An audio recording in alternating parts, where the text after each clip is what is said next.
Welcome to the Nightmare Vault. Before we start, drop a hello in the comments, and if you haven't already, please like and subscribe. Let's begin. I never meant to hurt anyone. That's the thing that keeps me awake at night. The knowledge that someone was harmed because I clicked a button on my screen. I was just trying to expose the truth, to prove that the dark web wasn't as dangerous as everyone claimed. Instead, I became exactly what I was trying to disprove. Another horror story about the consequences of digital curiosity. I'm writing this down now because I need someone to understand what happened, even if I can never tell anyone I know. My therapist thinks I'm suffering from some kind of psychotic break, that the nightmares and panic attacks are manifestations of underlying trauma unrelated to anything I actually did. How could I possibly explain to her that I accidentally triggered someone's death from behind my computer screen? She'd have me sectioned within the hour. 3 years ago, I was studying digital media at university in Manchester. I'd always been fascinated by internet subcultures and online security, so much so that I'd started a small YouTube channel dedicated to debunking tech myths and urban legends. Nothing major, just a few thousand subscribers who enjoyed watching me explain why various scary internet stories weren't actually true. I covered things like cursed video games, creepypastas, and supposed haunted websites, always taking a rational, evidence-based approach to show there was nothing to fear. Then I decided to tackle the ultimate internet boogeyman, red rooms on the dark web. For those who don't know, red rooms are supposedly live streams where viewers can watch and even interact with real torture and murder. They've been a persistent urban legend for years, with countless stories of people stumbling across them while browsing the dark web. Almost every credible source will tell you they don't actually exist, that the technical limitations of the Tor network make live streaming nearly impossible, and that they're just another internet myth designed to scare people away from the dark web. That's what I believe too. I'd spent enough time on the dark web for research purposes to know that most of it was just unindexed websites, drug marketplaces, and forums for people who wanted extra privacy. Nothing like the horror show most people imagined. So I planned to make the ultimate debunking video. I would go on the dark web, attempt to find these supposed red rooms, and show my viewers that they were either fake, pre-recorded videos, or simply didn't exist at all. I set up multiple layers of security, VPNs, a dedicated laptop that I'd never used for personal information, even a virtual machine as an extra precaution. I installed screen recording software to capture my exploration, planning to edit it down to show how unscary the dark web really was. I spent weeks researching, gathering links from various forums and chat rooms where people claimed to have found entrances to these mythical red rooms. Most of the links were dead ends, as I expected. Some led to obvious scams asking for Bitcoin payments to access content that probably didn't exist. Others were clearly fake sites with staged photos or clips from horror movies. Exactly what I anticipated finding. After about 2 weeks of recording these uneventful explorations, I was nearly ready to compile my video and declare red rooms officially debunked. Then I received a message on one of the dark web forums I'd been frequenting for research. The user, who went by a string of numbers rather than a name, claimed to have access to a real red room. They said it wasn't advertised publicly because it catered to a very exclusive clientele, but they could provide me with temporary access if I was interested. Of course, I was skeptical. This was exactly the kind of thing people claimed happened right before they were scammed or hacked. But for the sake of thoroughness, I decided to follow this lead to its inevitable disappointing conclusion. I responded that I was interested, expecting to be asked for payment or personal information that would confirm it was a scam. Instead, the user sent me a long, complex URL and instructions to access it at exactly 3 a.m. GMT the following night. No payment required, no registration. Just a warning that I should not interact with anything on the site unless instructed to do so by the moderators. I almost didn't follow through. Something about the specificity of the time and the warning made me uneasy. But I reminded myself that this was exactly the kind of dramatic setup that fed into the myth of red rooms. It was theatrical, designed to build anticipation and fear. Perfect for my debunking video. So at 2:55 a.m., I sat at my desk with my screen recorder running, multiple security measures in place, and navigated to the URL I'd been given. The site loaded slowly, normal for the Tor network, and initially appeared to be just a black screen. For a moment, I thought I'd been given a dud link after all. Then text appeared, verification in progress. A loading bar crawled across the screen, and I figured this was just more theater, a way to build tension before revealing whatever fake content or scam lay on the other side. At exactly 3 a.m., the screen changed. A video feed appeared, showing what looked like a basement or cellar. The space was dimly lit with a reddish light, hence the name Red Room, I supposed. In the center was a person tied to a chair, hooded, wearing what appeared to be ordinary clothes, jeans, and a dark shirt. The video quality was surprisingly good, much better than I'd expected possible through Tor. That was my first clue that something wasn't right. My heart started racing as I tried to determine if what I was seeing was real or staged. There were no visible injuries on the person, no blood, nothing that immediately screamed, "This is actually happening." But there was something about the way they moved. Small, frightened movements, the rise and fall of their chest as they breathed rapidly, that felt unnervingly authentic. On the right side of the screen was a simple user interface with various buttons and commands. Some were labeled with actions like cut, burn, shock. Others were more administrative: camera angle, sound on off, vote. At the bottom was a chat window where I could see messages scrolling by. Usernames I didn't recognize commenting on the stream and apparently placing votes for what should happen next. I told myself it had to be an elaborate hoax. The technical limitations alone should have made this impossible. Maybe it was pre-recorded footage with an interactive interface overlaid to create the illusion of a live stream, or perhaps actors performing for the camera. I'd seen similar setups in alternate reality games and viral marketing campaigns. Still recording my screen for the debunking video, I began to take notes on all the elements that proved this couldn't be real. The video quality was too good for Tor. The interface was too clean and responsive. The timing of the show starting exactly at 3 a.m. was too theatrical. As I was writing these observations, a notification appeared on the screen. New use detected. Verification required for viewing privileges. A button appeared labeled Verify. I hesitated, worrying about malware or being tracked. But I reminded myself of all my security precautions and figured this was just another part of the performance. So I clicked it, expecting a payment page or a fake login screen. Instead, the interface changed slightly. Now I had access to some of the buttons that had been grayed out before. A message appeared in the chat. New verified viewer, welcome. The moderator, whose username was just an anonymous string of characters, sent a private message in a separate window.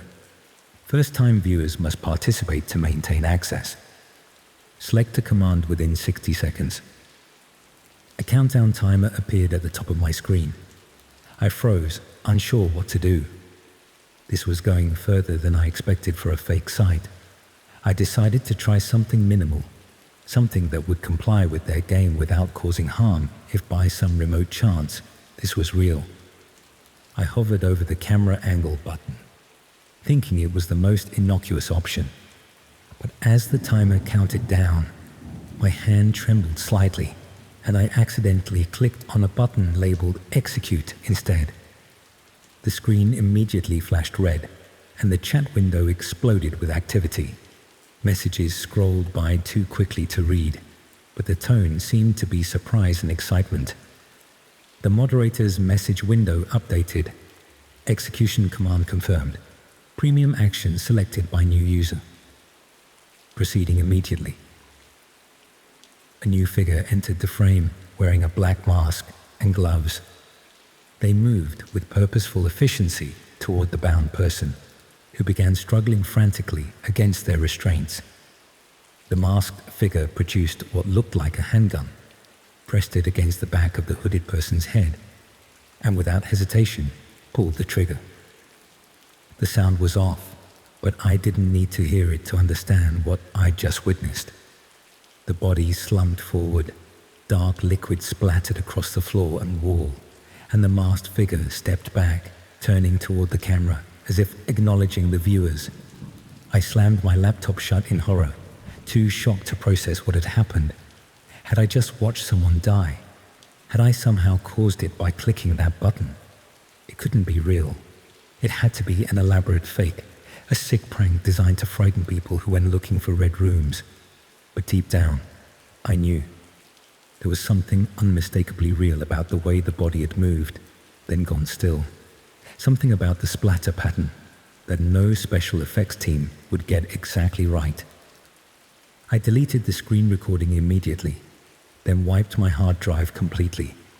I got rid of the laptop, broke it apart, and disposed of the pieces in different bins across the city. I deleted my YouTube channel and all social media accounts connected to it. I told my subscribers I'd received threats and needed to step away for my safety. Not entirely untrue.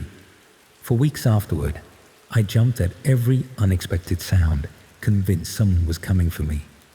I checked news reports obsessively for any stories about missing persons or mysterious deaths, but found nothing I could definitively connect to what I'd seen. Eventually, the acute panic faded, replaced by a persistent, low-grade dread that never fully disappears. I switched universities, moved to a different city, changed my field of study. I avoid anything related to internet security or the dark web. I never record my screen for any reason, but sometimes, when I close my eyes at night, I still see that button on my screen. I still feel the slight tremor in my hand that moved the cursor just a few pixels to the right. I still wonder about the person in that chair, who they were, if anyone is looking for them, if they would still be alive if I hadn't been so determined to prove how safe and rational the internet really was. I don't know if red rooms exist for everyone, or if I somehow stumbled into something unique and terrible. I don't know if what I saw was real, or an elaborate hoax designed to make me believe I'd caused someone's death. But I do know that I'll never again assume I understand the full extent of human cruelty or the true depths of the internet. So if you're reading this, please learn from my mistake. Some things aren't worth investigating, even to prove they don't exist. Some corners of the internet should remain unexplored. And if you ever find yourself staring at a screen with a countdown timer and commands you don't fully understand, close it, walk away. Because sometimes curiosity doesn't just kill the cat, sometimes it makes you the killer.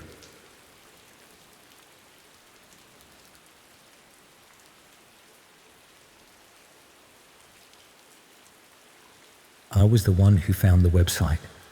That's the part I can't forget, no matter how hard I try. A few years later, and I still wake up in cold sweats thinking about that night in the hostel and how everything changed when Emily started screaming. I've never spoken about this to anyone, not even to the friends who were there that night. I'm writing this down because keeping it bottled up is slowly destroying me. My girlfriend says I talk in my sleep, muttering about turning it off and just a video. She thinks it's from stress at work, but how do I tell her what we all saw that night? How do I explain that somewhere out there, those videos are still being made, still being watched, and we all just walked away and pretended it never happened? This happened during my gap year after sixth form. I'd been backpacking around Eastern Europe with money I'd saved from working at my local supermarket for 18 months. By October, I'd made my way to Prague, staying in this massive hostel that was popular with British and American backpackers.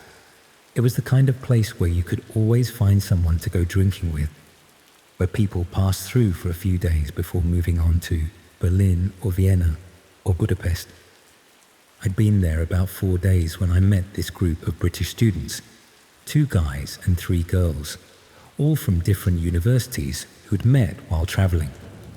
They seemed cool, and we clicked right away over cheap beers in the hostel's common room. They were like most backpackers you meet, open-minded, adventurous, looking for experiences they could tell stories about when they got home. Stories that would make their friends envious of their gap year adventures. On my 5th night, after the hostel bar closed at midnight, we were all a bit drunk, but not ready to sleep. One of the guys, Tom, suggested we go back to their room to keep drinking. They had a 6-bed dorm all to themselves, so there was plenty of space. I remember thinking it was just going to be another night of swapping travel stories and maybe planning a group outing for the next day.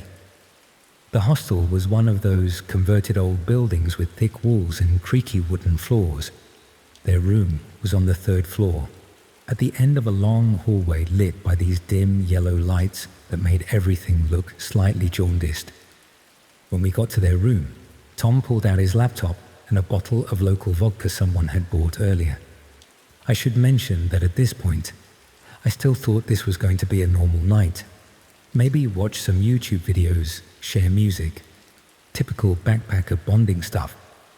I had no idea Tom was into the dark web, or that he'd been showing the others crazy videos he found there over the past few nights.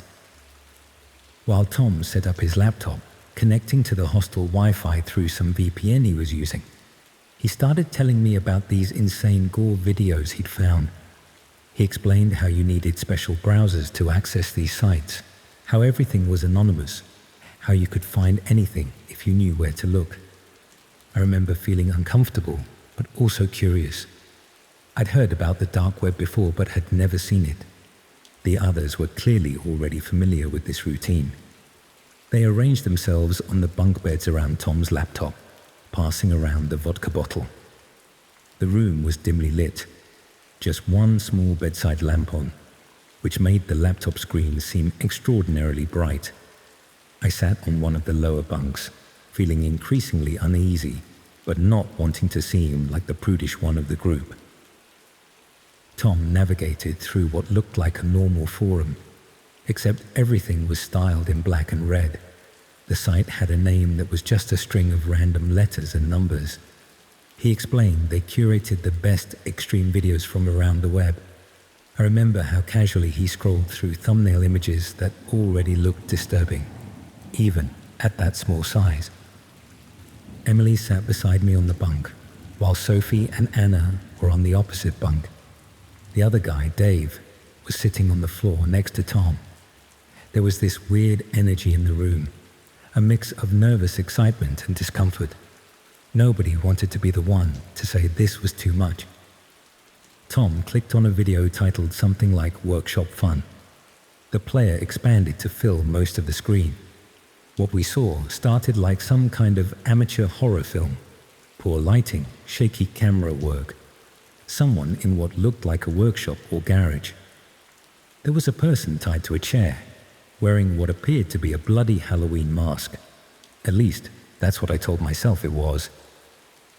The camera moved around this person, showing various tools laid out on a table nearby. Everything looked staged, but in a disturbing way that was trying too hard to be shocking. Tom and Dave were making comments about the fake blood and how you could see the strings when the camera zoomed in. I wanted to believe them, that this was just some extreme version of those fake prank videos you sometimes stumble across online. But then the camera angle changed, and we could see the person's face clearly for the first time. The Halloween mask wasn't a mask at all.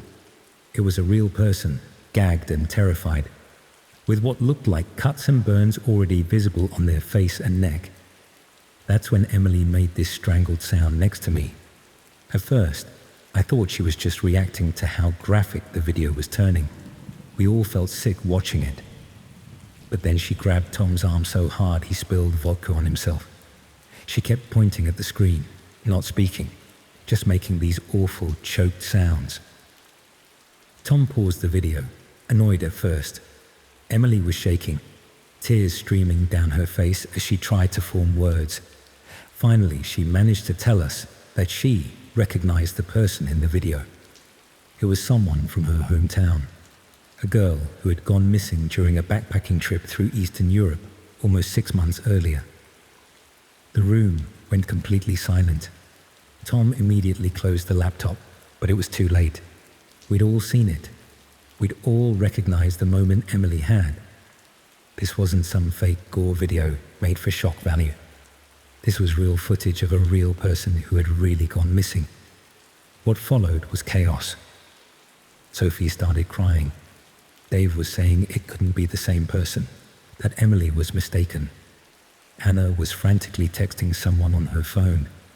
Tom just sat there staring at his closed laptop like it might explode. I felt physically sick, like the floor was tilting beneath me. My mind kept replaying that moment when I realized we weren't watching a sick prank or an amateur horror film. We were watching someone's actual suffering, someone Emily knew personally, and the timestamp on the video was from 3 months ago. After what felt like hours but was probably only minutes, Tom reopened his laptop. Instead of going back to the video, he started deleting his browsing history, clearing caches, removing whatever software he'd been using. His hands were shaking so badly he kept mistyping. Dave was helping him, both of them muttering about IP addresses and how we could all get in trouble for accessing the site. Emily wanted to go to the police, but Tom and Dave were adamant that we couldn't. They argued that we'd be implicated for accessing the dark web, that we could be considered suspects since we'd clearly been looking for violent content. Sophie sided with them, terrified of getting in trouble. Anna just kept saying we should leave Prague immediately. I just sat there, paralyzed with indecision. Part of me knew Emily was right. We had to report what we'd seen, but another part was selfishly worried about the consequences. Would I be detained in a foreign country? Would this follow me forever? Would my parents find out I'd been watching disgusting videos on the dark web? In the end, we made a decision that haunts me every day. We agreed to say nothing.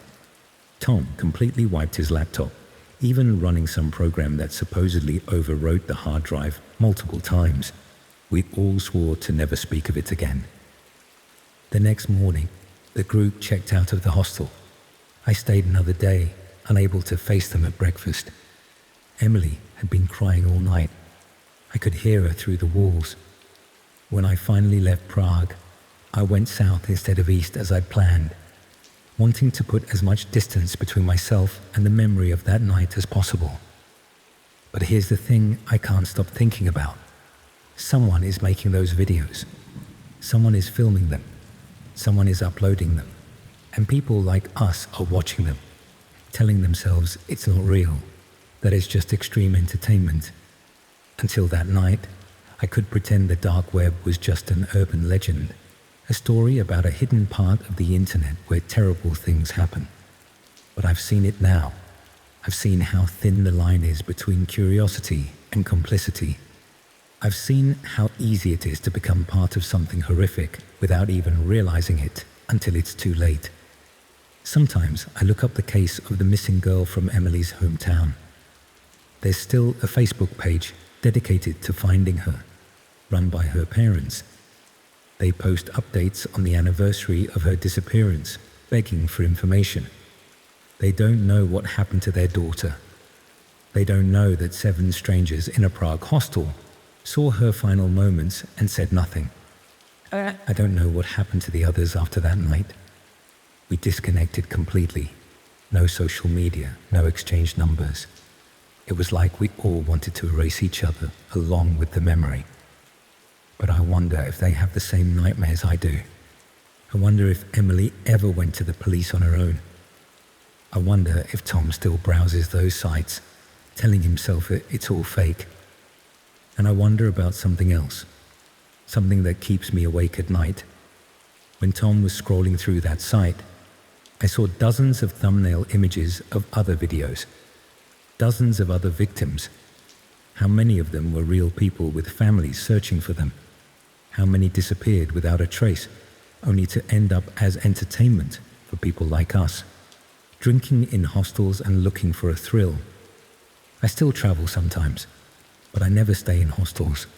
I can't stand the thought of those communal spaces, those rooms full of strangers, all with their own secrets and browsing histories. Every time I see someone hunched over a laptop with their screen angled away, I wonder what they're watching. Every time I hear about a missing backpacker, I think about that night. The dark web isn't some separate world that exists apart from ours. It's here, bleeding into our reality every day. People disappear, videos appear. And somewhere in Prague, in a hostel room that's been cleaned and rented thousands of times since that night, 7 people became part of something they can never undo, no matter how hard they try to delete it.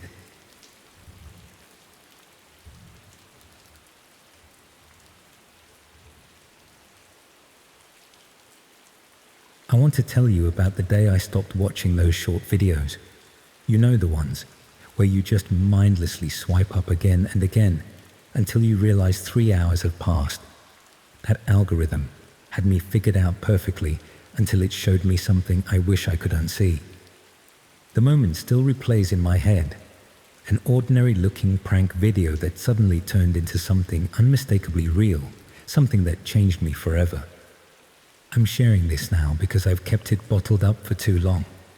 My friends noticed how I changed afterwards, deleting all my social media, jumping whenever my phone made a notification sound.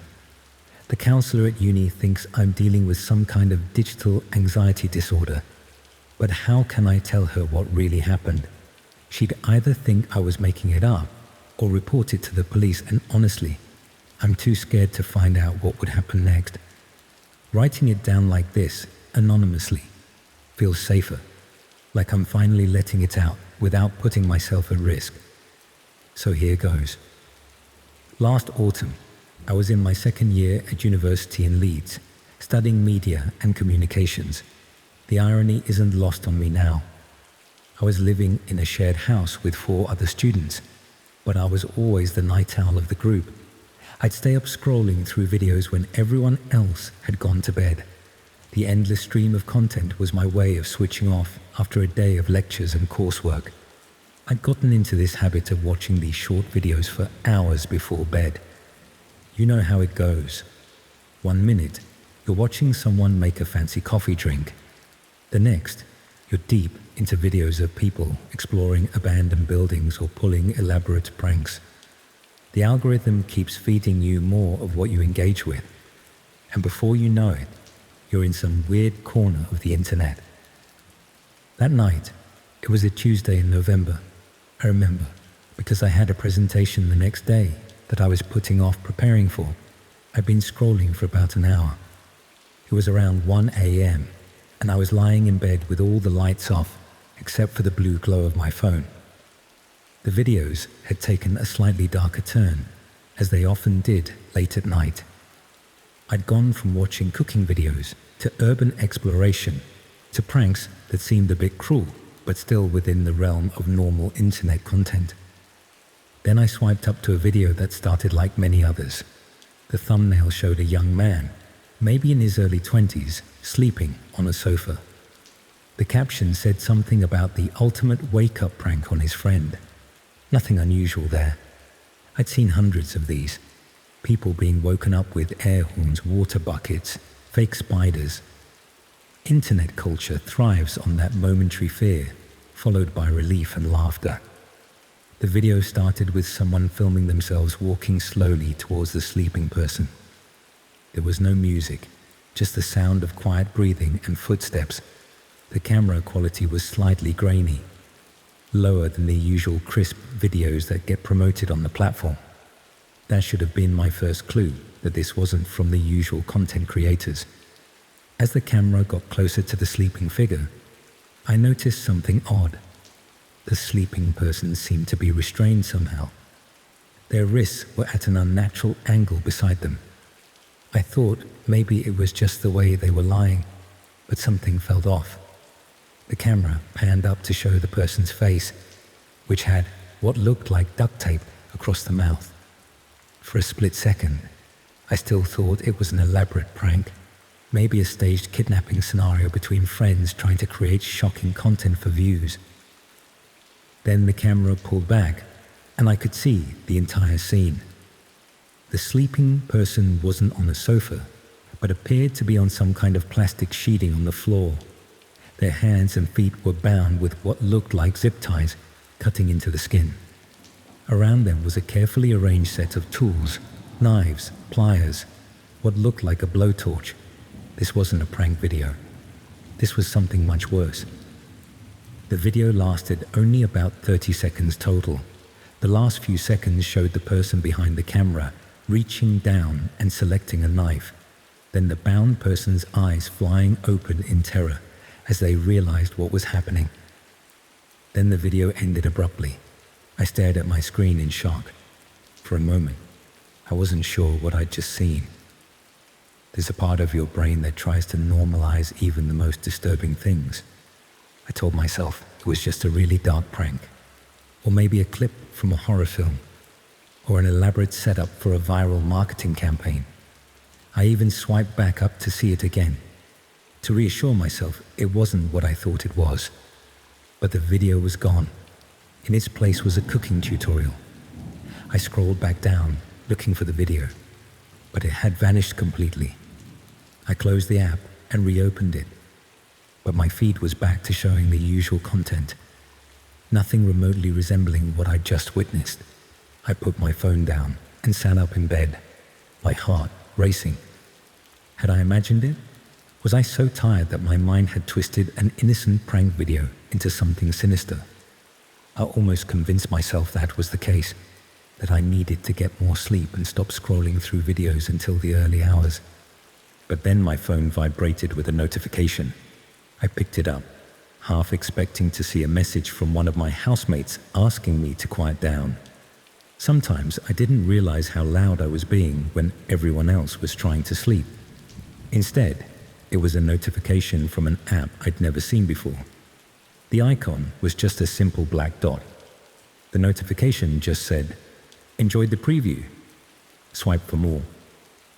I immediately deleted the notification and checked my installed apps. There was nothing there that matched the black dot icon. I ran a virus scan, which came back clean. I restarted my phone, changed my passwords, all the things you're supposed to do when something seems off with your device. By the time I finished, it was nearly 3 a.m., and I managed to convince myself that it was just a glitch. Maybe an ad for a horror film that had somehow made it through the platform's content filters. The next day, I was exhausted during my presentation, but managed to get through it. I didn't tell anyone about what I'd seen. What would I say? That I might have stumbled upon something disturbing, but wasn't completely sure. That I got a strange notification afterwards that I couldn't explain. It sounded paranoid, even to me. For a few days, everything went back to normal. I still used my phone, but avoided the video app. I focused on coursework and spent more time with my housemates in the evenings instead of isolating myself with endless scrolling. I almost forgot about the incident. Then, about a week later, I received an email from an address that was just a string of numbers and letters. The subject line was blank, and the body of the email contained only a link. Against my better judgment, and I still don't know why I did this, I clicked it. The link took me to what looked like a clone of the popular video app, but something was off. The interface was slightly different, with a dark grey background instead of white, and instead of the usual categories and trending topics, there was just a continuous feed of videos that started playing automatically. These weren't normal videos. Each one showed someone in distress, bound, crying, pleading silently with the camera. Some were being pranked in ways that went far beyond anything that could be considered a joke. Being burned with cigarettes, cut with knives, terrorized with weapons. And between each distressing video were clips of normal, everyday content. The exact kind of videos I usually watched, from creators I recognized. I tried to exit the page, but it wouldn't close. I tried closing the browser, but it reopened itself. In a panic, I forced my phone to shut down by holding the power button. When I turned it back on, everything seemed normal again. The browser history showed no record of the site I'd visited. That night, I couldn't sleep. I kept thinking about what I'd seen and what it meant. Had I somehow stumbled into some dark web version of the popular video platform? Was there a shadow version of the app that showed content too disturbing for the mainstream? And more terrifyingly, how had it found me? The next morning, I woke up to another notification from the Black Dot app that wasn't installed on my phone. This time it said, "Your viewing habits have been analyzed. Recommendations ready." That was when I knew this wasn't random. Whatever this was, it had been watching what I watched, learning my preferences, my viewing patterns, just like the main algorithm, but for something much darker. And somehow, it had decided I was ready for more extreme content. I didn't open the notification. Instead, I did a factory reset on my phone, wiping everything. I changed all my passwords from my laptop, set up two-factor authentication on every account. I even changed my email address and phone number. Paranoid? Absolutely. But I couldn't shake the feeling that I'd been marked somehow. For a while, it seemed to work. No more strange notifications, no more disturbing videos. I still used social media, but was much more careful about what I engaged with. I set time limits for apps and never used them late at night when my guard might be down. Then came the package. It arrived at my house about a month later, addressed to me, but with no return address. Inside was a USB drive and a printed card that said, "Custom content based on your viewing history." I didn't plug in the USB drive. I'm not that stupid. But I didn't throw it away either. Something stopped me. Some morbid curiosity, or perhaps the feeling that discarding it wouldn't make this go away. Instead, I wrapped it in plastic and buried it in a shoebox in my wardrobe. Sometimes, late at night, I think about what might be on it. Videos tailored specifically to what the algorithm thought would appeal to me, based on everything I'd ever watched, every video I'd lingered on a second too long, every dark curiosity I'd indulged thinking no one was watching. It's been 6 months now. I've changed universities, moved to a different city. I use technology as little as possible, just enough for my studies and to stay in touch with family. No more social media, no more endless scrolling. But I can't escape the feeling that I'm still being watched, that the algorithm is still learning, still waiting to show me more. Every CCTV camera, every smartphone, every laptop camera feels like an eye following me. And the worst part is knowing that whatever I saw that night, whatever dark corner of the internet I glimpsed, it's still out there.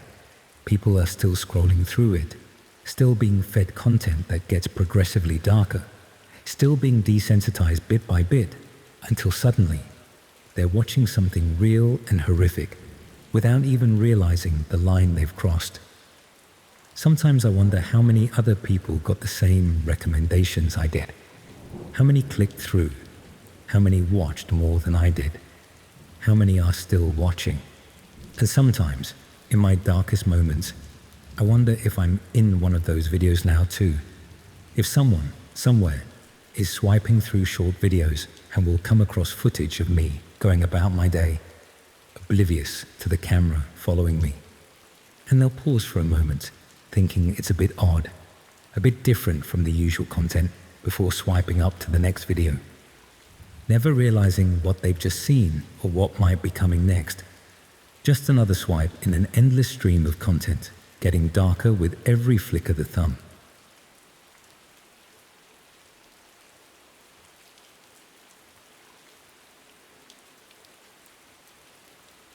I still remember how normal Jamie looked on my screen that night. The same messy bedroom in the background, the same faded band poster on the wall, the same person I'd known since secondary school, smiling at me through my laptop. There wasn't a single warning sign that in just a few minutes, everything I thought I knew about my oldest friend would shatter, leaving me trapped in a nightmare I couldn't escape. I'm writing this down because I need to process what happened, but I can't bring myself to tell a therapist.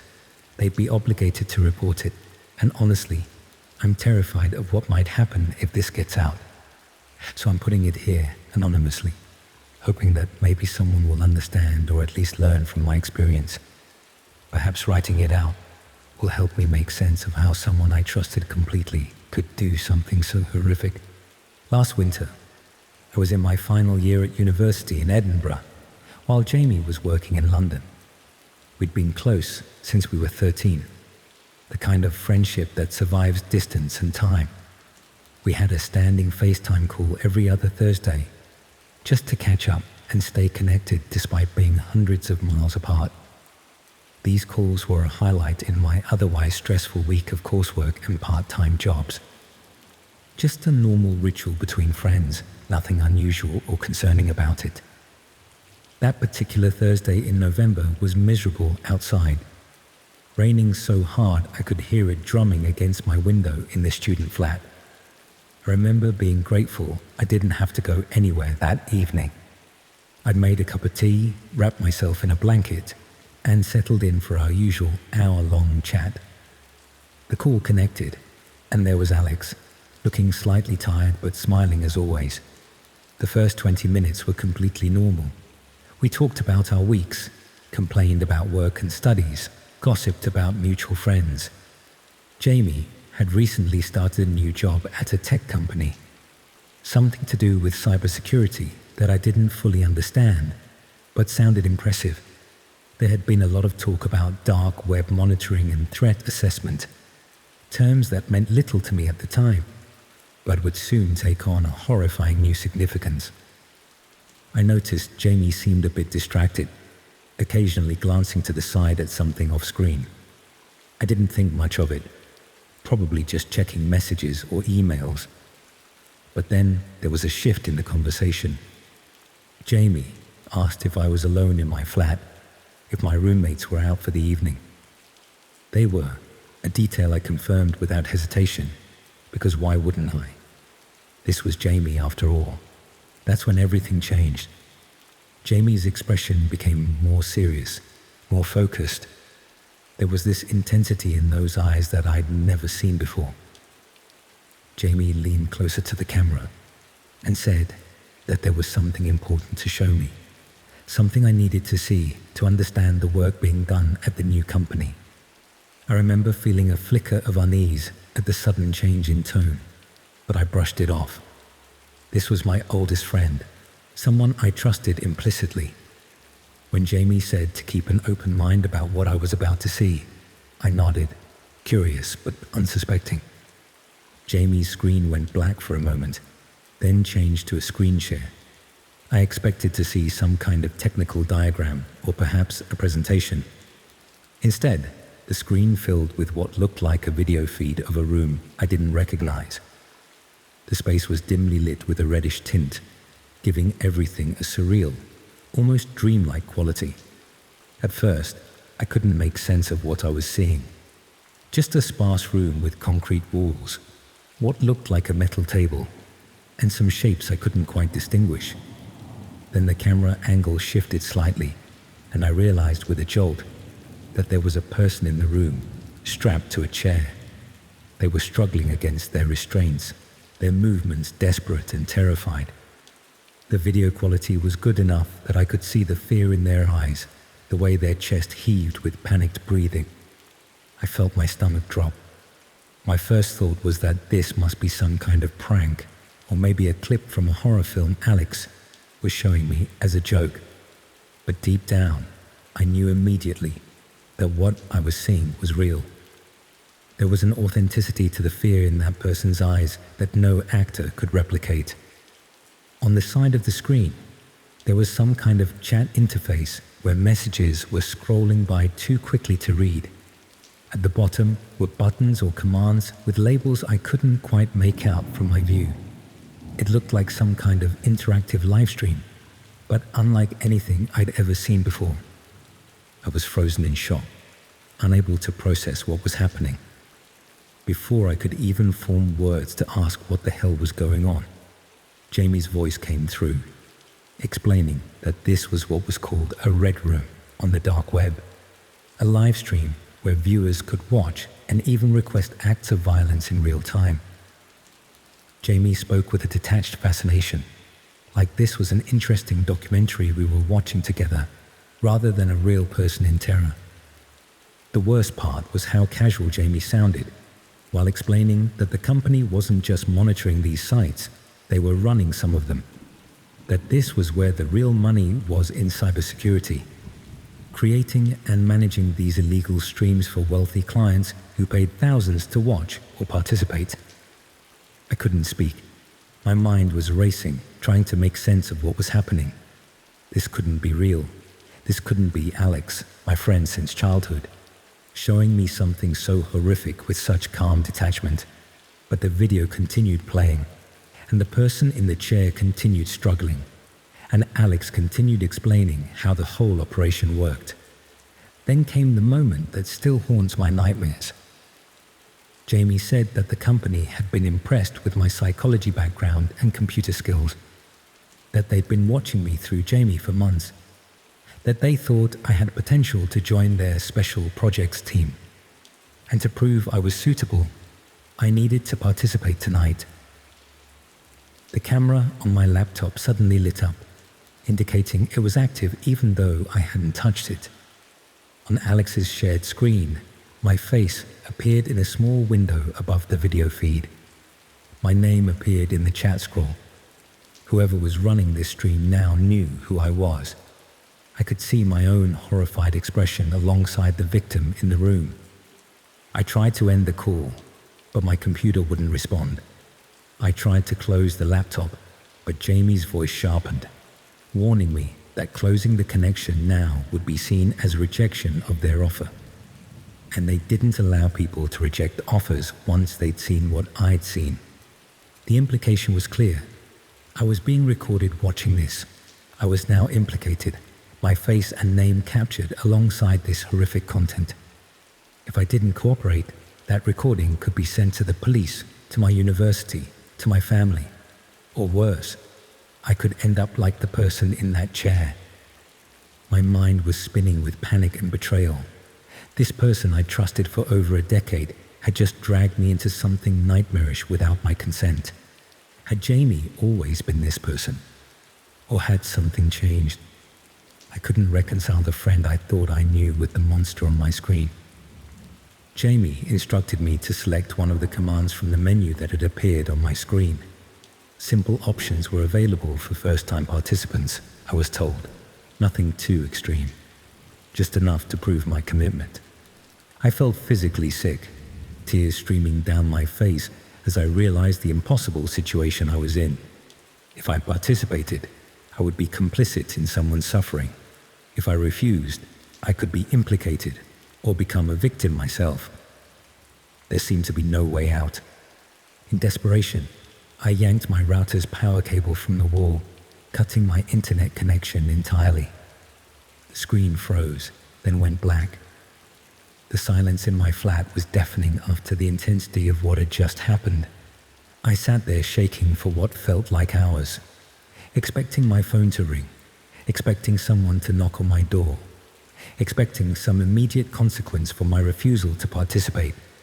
But nothing happened that night. The next day, I went to the campus IT department and had them check my laptop for any spyware or malicious software. I made up a story about getting strange pop-ups. They found nothing unusual. I changed all my passwords, deleted my social media accounts, and bought a new laptop just to be safe. I never heard from Jamie again. My messages went unanswered. Social media profiles disappeared. Mutual friends said they hadn't been in touch either. It was as if Jamie had vanished completely. For weeks afterward, I jumped at every notification, every unexpected sound. I covered my laptop camera with tape. I changed my phone number, moved to a different flat. I even considered dropping out of university and moving back home. But the fear that whatever Alex was involved with could find me there too kept me from running. It's been 6 months now. Sometimes I almost convince myself it was all some elaborate hoax or nightmare. But then I'll see a news story about dark web arrests, or I'll catch a glimpse of someone who resembles the person in that chair, and it all comes flooding back. I still don't know if Jamie was forced into recruiting me, if there really is a company using cybersecurity as a front for these streams, or if my oldest friend had been hiding a dark fascination that eventually evolved into participation. I don't know if I'm still being watched, or if cutting the connection that night was enough to remove me from their radar. What I do know is that trust is fragile, and the people closest to us can hide unimaginable secrets. I know that somewhere in the darkest corners of the internet, these rooms exist, and real people suffer while others watch. And I know that someone I love tried to drag me into that darkness. I check over my shoulder constantly now. I live with a persistent, gnawing fear that someday my laptop will turn on by itself, or my phone will ring with a FaceTime call from an unknown number, and I'll see that room again. Or worse, that someday I'll be the one in the chair, punishment for refusing to participate when given the chance. The most terrifying part isn't even the red room itself. It's that someone I trusted completely, someone whose face I would never have questioned seeing on my screen, was the doorway to that horror. And now, I can't trust any face at all.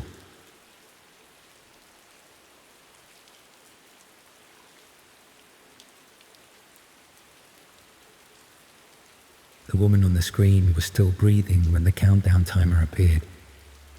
30 minutes. That's how long she had left before whatever was going to happen to her began.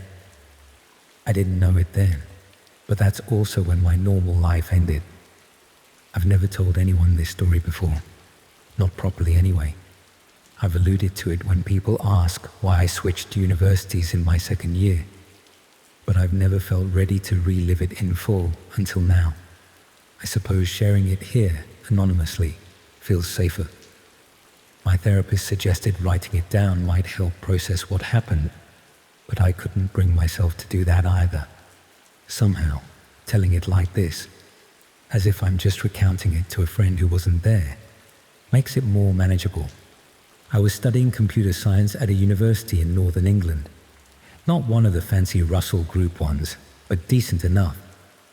The campus was this odd mix of brutalist 1960s concrete blocks and sleek glass buildings that had been added more recently. Our main computer lab was in one of these newer buildings, all gleaming surfaces and ergonomic chairs. The kind of place that's supposed to inspire innovation and creativity, but mostly just made me worry about leaving fingerprints on everything. It was mid-October, about 6 weeks into my first year. The excitement of my first weeks had worn off, and the reality of the workload was setting in. I remember it was raining that day, not the dramatic, thunderous kind, but that persistent, miserable drizzle that seems to seep into your bones. The type of weather that makes you want to stay indoors, which is exactly what I was doing. I had a 2-hour gap between lectures and decided to use the time to work on a programming assignment due the following week. The computer lab was busier than usual because of the weather, but I managed to find a spot near the back. I always preferred sitting there, fewer distractions, and I didn't have to worry about people looking over my shoulder at my screen. The computers in the lab were these high-spec machines that the university had recently invested in. They were set up so that students could log in with their university credentials, and everything would be saved to their personal drive on the university network. Personal USB drives weren't necessary, but many students still use them to transfer files between home and university. I was about halfway through my assignment when Professor Harris walked in. He taught our Introduction to Network Security module and was known for being somewhat eccentric but brilliant. He was in his 50s, with a perpetually rumpled appearance, the stereotype of an academic who cared more about ideas than presentation. Professor Harris was setting up for a lecture that would be held in the lab later that afternoon. He was connecting his laptop to the projector and muttering to himself. I didn't pay much attention. I was struggling with a particularly frustrating bit of code. But then I noticed him searching through his pockets and bag with increasing urgency. He'd clearly lost something. Eventually, he approached the teaching assistant who was supervising the lab and had a brief conversation I couldn't hear. The assistant shrugged and gestured around the room. Professor Harris looked annoyed but resigned. He left shortly after, presumably to retrieve whatever he'd forgotten from his office. I returned to my assignment, but a few minutes later, I noticed something under the desk where Professor Harris had been standing. A small black USB drive. Without thinking much of it, I picked it up, assuming it contained his lecture slides for the afternoon. I thought I'd be helpful and plug it into his laptop so it would be ready when he returned. This is the moment I replay in my head constantly. The moment where if I'd made a different choice, if I'd just left the USB drive at the reception desk or waited for Professor Harris to come back, everything that followed might not have happened. But I didn't. Instead, I walked over to his laptop, which was still connected to the projector but had gone into sleep mode. I wiggled the mouse to wake it up and plugged the USB drive into one of the ports. I expected a File Explorer window to open, showing the contents of the drive so I could find his lecture slides. Instead, the screen remained black for a moment. Then, without any prompt from me, an application launched automatically. At first, I thought it was some kind of video player as a dark window opened, filling the screen. I realized with horror that what I was looking at was being streamed in real time. The image was grainy and poorly lit, but clear enough to make out a room with bare concrete walls. It looked like a basement or cellar of some kind. In the center was a young woman, tied to a chair. Her head was slumped forward, but I could see she was breathing. She appeared unconscious, not dead, which was somehow both a relief and more terrifying, because it meant whatever was going to happen to her hadn't started yet. I froze. My brain couldn't process what I was seeing. Part of me thought, hoped, it might be some elaborate setup for a horror film or an extreme performance art piece. But deep down, I knew better. There was an authenticity to the crudeness of the setup that no staged production would include. The feed had no sound, which made it even more unnerving. I could see the woman's chest rising and falling with each breath, but the silence made it feel distant and surreal, like watching a security camera feed. A ticker at the bottom of the screen was counting down from 30 minutes. It was at 28:47 when I first noticed it. I should have immediately unplugged the USB drive and reported it. That would have been the sensible, ethical thing to do. But shock kept me rooted to the spot, staring at the screen. I couldn't reconcile what I was seeing with the ordinary university environment around me. The cognitive dissonance was paralyzing. Then I noticed something that made my blood run cold. In the background of the video, barely visible in the poor lighting, was a small table. On it was a copy of our university newspaper, folded open to show the front page. I recognized it immediately because I'd read it that morning. It was the current issue, published just 2 days earlier. This wasn't some old video file stored on the USB. This was happening now, somewhere close by, somewhere on or near our campus. Just as this realization hit me, the lab door opened and Professor Harris walked back in.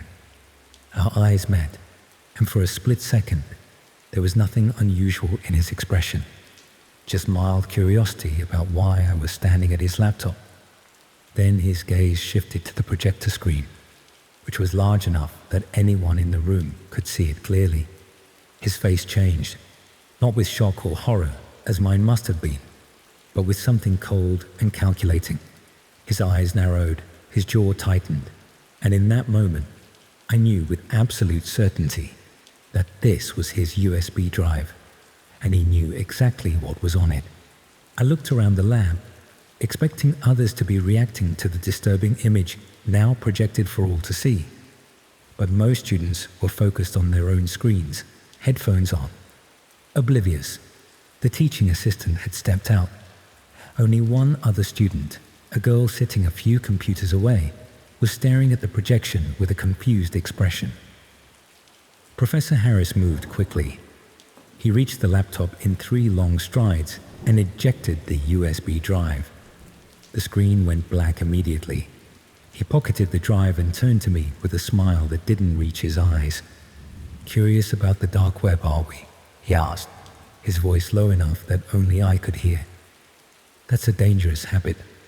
People who poke around where they shouldn't tend to find themselves in uncomfortable situations." I mumbled something about finding the drive on the floor and thinking it contained his lecture slides. My heart was pounding so hard I thought it might burst through my chest. He didn't believe me. I could tell by the way his eyes hardened. But he maintained that artificial smile. "Best forget what you saw," he said, still quietly.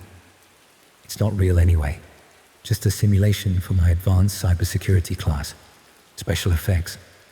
Impressive, aren't they?" I nodded, desperate to escape the conversation and the lab. I returned to my computer, saved my work and logged off. My hands were shaking so badly I could barely navigate the mouse. As I packed up my things, I glanced at Professor Harris. He was watching me, that same cold calculation in his eyes. I left the lab as casually as I could manage. But once in the corridor, I nearly ran to the nearest toilet, where I was violently sick.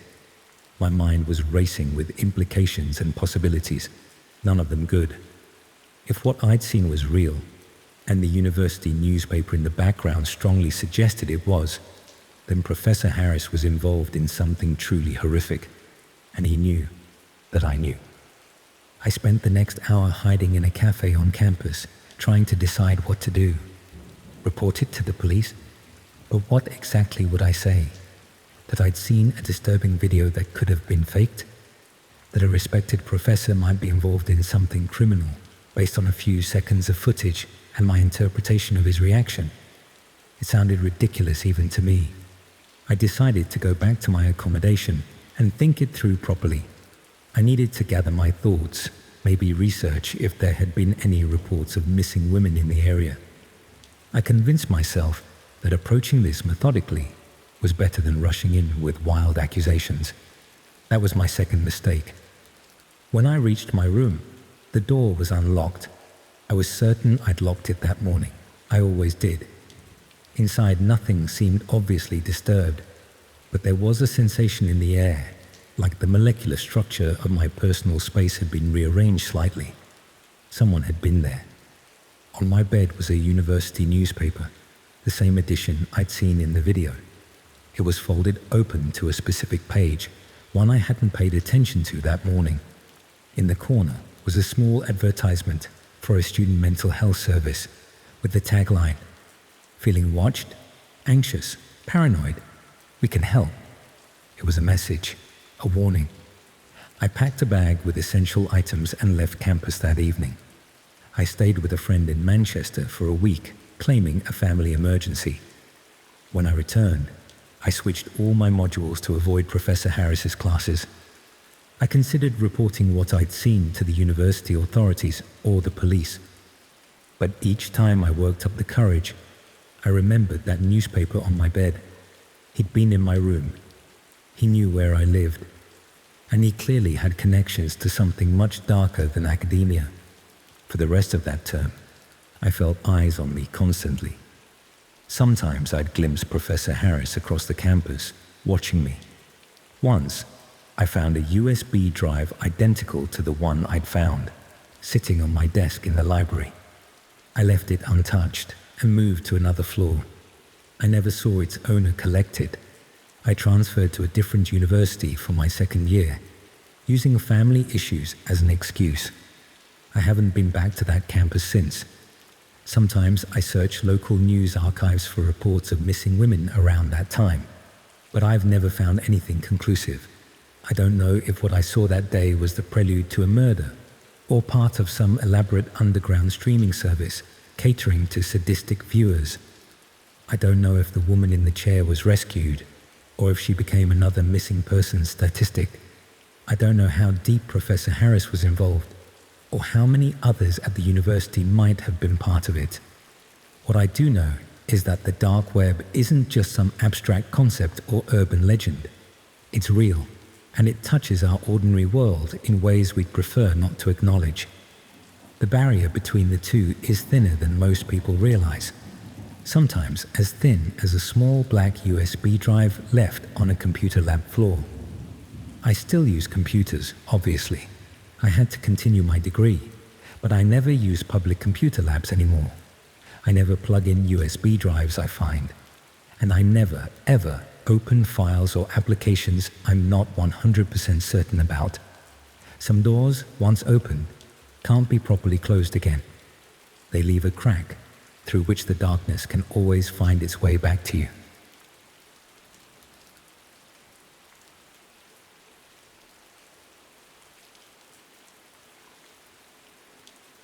I've been sitting on this experience for nearly 8 months now.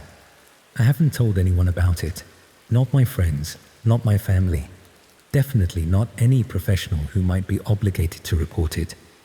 But it's eating me up inside. So maybe writing it down will help me process what happened. Maybe someone else has gone through something similar and can tell me it gets better. I don't know. I'm a software developer living in Bristol. Pretty ordinary bloke. Studied computer science at university, worked a few jobs in London before moving back to my hometown for a better quality of life. I've always been the cautious type when it comes to technology, using different passwords, keeping my antivirus updated, that sort of thing. Ironic, really, considering what happened. It started when I was cleaning out some old accounts. I'd been reading about data breaches and decided it was time to close down any dormant accounts I wasn't using anymore. I made a list of old email addresses, social media profiles, and forum registrations I'd abandoned over the years. Most of these dated back to university or even earlier. Accounts I'd created in my teens and eventually outgrown. One of these was an old Hotmail address I'd used primarily during my first year at uni, around 2008. I hadn't logged into it for at least a decade, and I was surprised it even still existed. I expected it would be deactivated for inactivity, but when I entered what I thought might have been the password, it actually logged me in. The interface had changed completely since I'd last seen it, but there was my inbox, filled with ancient newsletters, spam, and forgotten conversations with people I no longer spoke to. Out of curiosity, I started scrolling through some of the old emails. Most were mundane. Assignment discussions with classmates, sign-up confirmations for websites that probably no longer existed, promotional emails from companies I'd forgotten about, nostalgic, but nothing particularly interesting. I was about to log out and submit the account for deletion when I noticed something odd. There was a new email at the very top of the inbox, received just 3 days earlier. The subject line was simply a string of numbers and letters that looked like some kind of code or identifier. The sender's address was equally cryptic, just another alphanumeric string, followed by a domain I didn't recognize.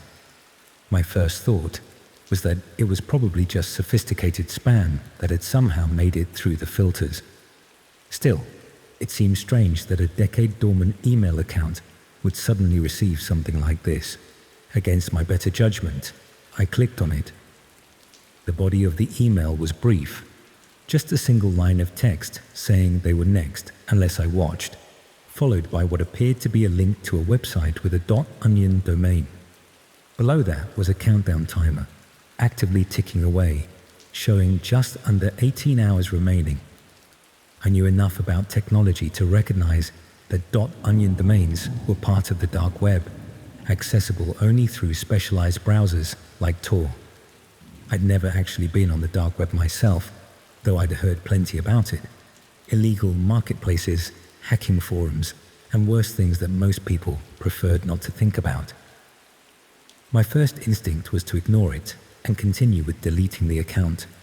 It was probably just some bizarre phishing attempt targeting old, potentially compromised email addresses. But something about the countdown timer bothered me. It wasn't a static image or generic animation.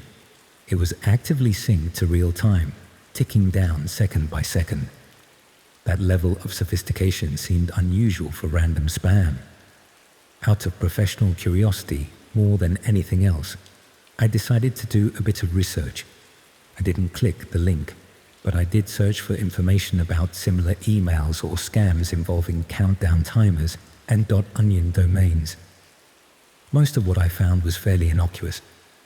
Discussions about phishing techniques, warnings about dark web scams, that sort of thing. Then I came across a thread on a cybersecurity forum where someone described receiving an almost identical email. They had clicked the link and been taken to what they described as a red room, a live stream showing someone being held captive. According to their post, the stream ended abruptly when the countdown reached 0, and they received another email shortly after with a new link and a new countdown. I told myself it had to be an urban legend.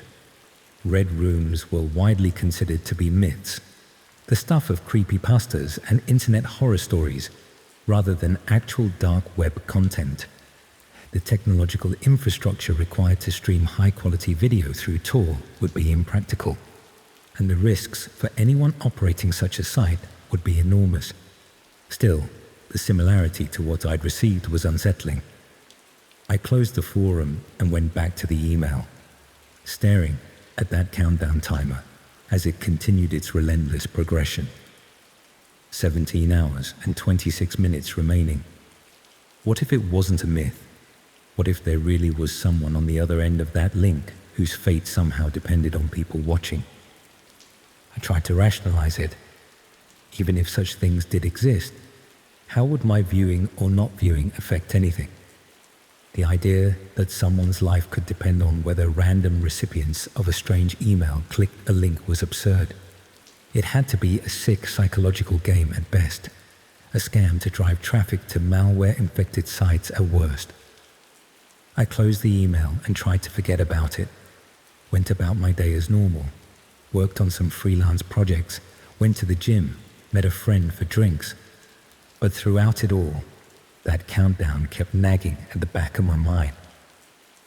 By the time I got home that evening, I found myself logging back into the old email account. The timer now showed 9 hours and 12 minutes. I don't know exactly what made me download the Tor browser that night.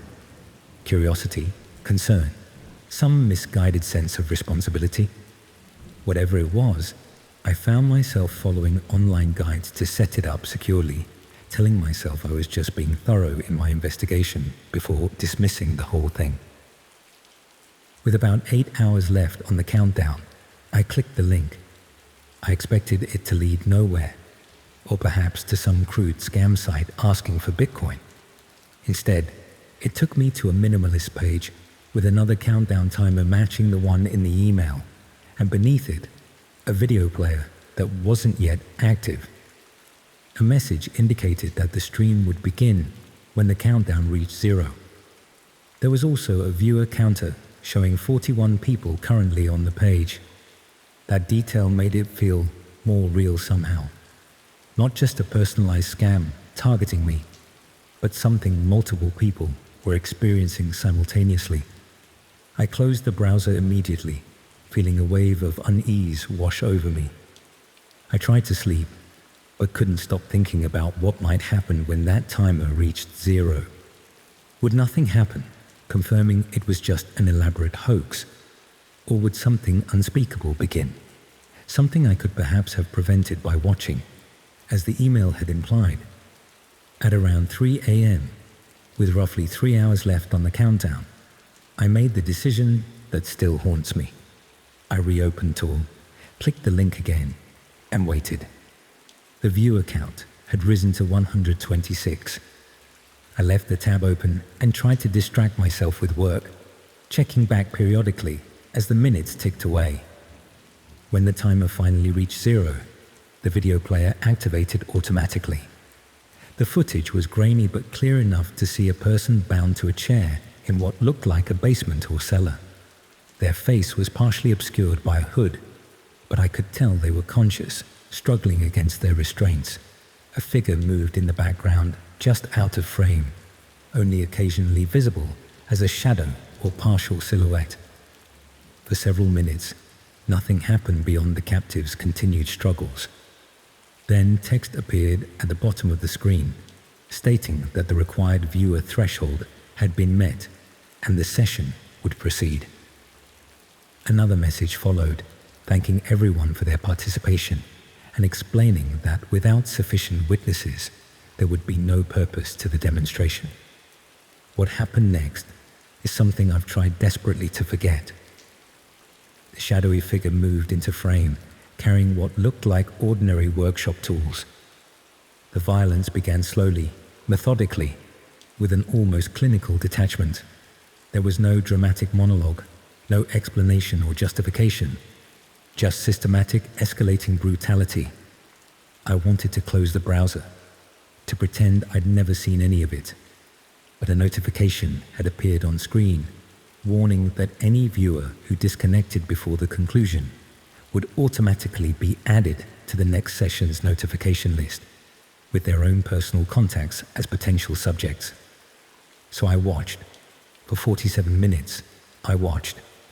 When it finally ended, the stream didn't immediately disconnect. Instead, a message appeared thanking viewers for their compliance and promising another session in the near future. Then the browser tab closed itself automatically. I was physically sick afterward, vomiting until there was nothing left but bile and self-disgust. I spent the rest of the night in a state of panic, alternating between convinced I needed to go to the police and terrified of the consequences if I did. What if they thought I was somehow involved? What if reporting it put me on the radar of whoever was behind it? By morning, I convinced myself that it must have been an extremely realistic horror simulation, some underground shock site using excellent special effects to create the illusion of actual violence. The alternative was too horrific to contemplate. For a week, I checked the old email obsessively, both dreading and expecting another message with another countdown. None came, and I began to breathe easier. Perhaps it really had been a one-time thing, a bizarre digital experience that I could eventually file away as an unsettling memory. Then exactly 1 month later, I received a new email in my current, active email address, the one I use for work and everyday life. The subject line was the same string of numbers and letters from before. The body contained a new link, a new countdown set for exactly 24 hours, and an additional message informing me that my previous participation had been noted and that continued compliance was expected. Below that was a list of names and email addresses belonging to people I knew, colleagues, friends, family members. At the bottom was a simple instruction: choose one recipient for the next viewing invitation, or all would receive it automatically when the countdown expired. I've been caught in this cycle for 7 months now. Each time, I tell myself it will be the last. Each time, I'm given another impossible choice. I've tried using burner emails, VPNs, different devices. Nothing helps. They always find me. The only small mercy is that I've been able to select people I don't know personally from random email databases as the next recipients, though I'm consumed by guilt at the thought of passing this burden to strangers. I don't know who's behind it or what their purpose is. Is it some kind of psychological experiment, a depraved form of entertainment, an elaborate blackmail scheme waiting to be activated? All I know is that I've become an unwilling accomplice to something unspeakable, with no clear way out. Sometimes I wonder if there's a pattern to who gets selected as victims in these streams, if there's some connection I'm missing that could help me break free of this nightmare, or if I'm just one link in a vast chain of trapped viewers, all of us silently watching horrors we can never speak of, all to protect ourselves and those we care about. If you ever receive an email with a countdown timer and an onion link, don't open it. Don't click anything. Delete the account entirely if you can. I don't know if that would have saved me, but I wish more than anything that I could go back to that day and close that old email account without ever opening that message. The most terrifying part isn't just what I've been forced to witness. It's knowing that somewhere out there, someone is watching me too, monitoring my compliance, perhaps even considering me for a future role beyond mere witness. Every email I receive now fills me with dread. Every countdown makes me wonder, when will it be my turn on the other side of the camera?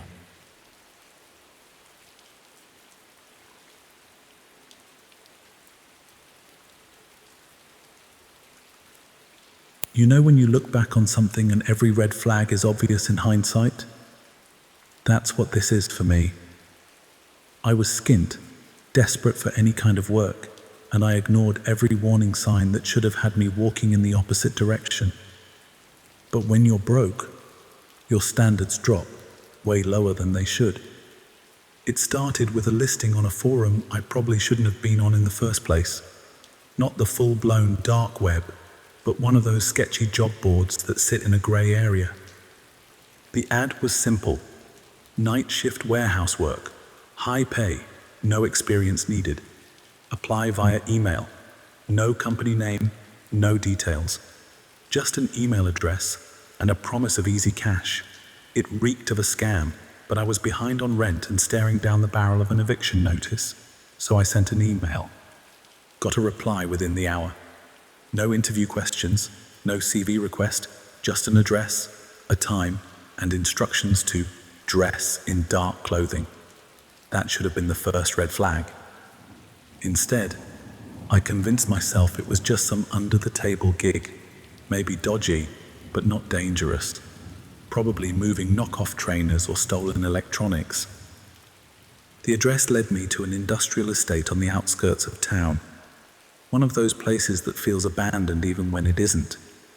It was late, past midnight, and the roads were empty. The unit I was looking for was at the very back, away from the streetlights. No signage, no markings, just a roll-up door that was half open, spilling dim light onto the concrete. There was no reception area, no office, just a vast cold space stacked with unlabeled wooden crates. A single overhead light buzzed in the center, casting long shadows. I half expected someone to meet me at the door, but there was no one. Just a metal chair sitting beneath the light. A piece of paper taped to the backrest read, "Wait here." I hesitated. Something about it felt wrong. Not just the setting, but the complete lack of human presence. But I was already there, and my bank account was screaming at me to stay. So I sat.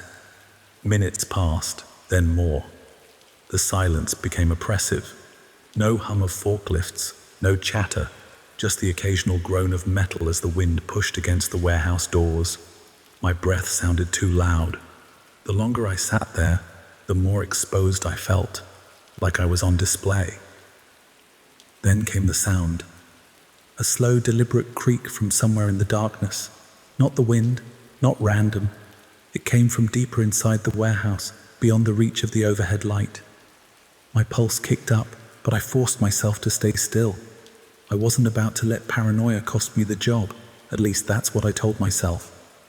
Another sound, closer. A shuffle of movement, just beyond the crates. I turned my head slightly, straining my ears. And that's when I caught it. Just the faintest hint of breathing. Not mine. Someone was watching me. I should have left right then, stood up, walked out, and never looked back. But my brain did what it always does in moments like this. It rationalized. Maybe it's the manager checking me out before introducing himself. Maybe it's just another worker. Maybe I'm overreacting. And then I saw them, a figure, barely visible between two crates. They were standing still, too still, their silhouette blending into the darkness. No movement, no sound, just watching. A wave of nausea rolled through me. I told myself it was nothing, that they'd step forward any second, introduce themselves, break the tension. But they didn't. They just stood there. The figure didn't respond. But they did move. Not towards me, not away. Just a subtle shift, like adjusting their weight. Enough to make me realize there wasn't just one. Another shape to my right. Another behind the crates. 3, maybe more. All of them silent. I stood up slowly, my legs like lead. My body was screaming at me to run, but I didn't want to provoke them.